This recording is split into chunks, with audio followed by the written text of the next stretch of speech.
தமிழக சட்டமன்ற தேர்தலிலே அனைத்து மக்களும் 100% வாக்குகளை அளிக்க வேண்டும்.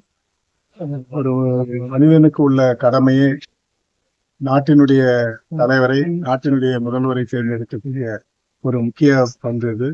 அதுவும் இந்த முக்கிய பங்கிலே ஒவ்வொரு குடிமகனும் நமக்கு இருக்கின்ற ஜனநாயக முறைப்படி வாக்களிக்க வேண்டும்.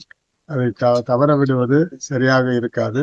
ஆகவே அத்துணை பொதுமக்களையும் நான் அன்போடு கேட்டுக்கொள்வது, வாக்களியுங்கள், நல்லவர்களுக்கு வாக்களியுங்கள், நாட்டை காப்பாற்றுவர்களுக்கு வாக்களியுங்கள்.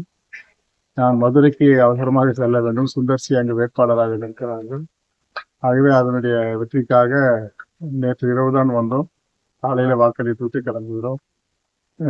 ஒரு மாற்றம் வேண்டும் என்று மக்கள் விரும்புகிறார்கள்.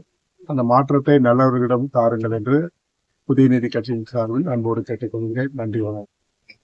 ஓகே.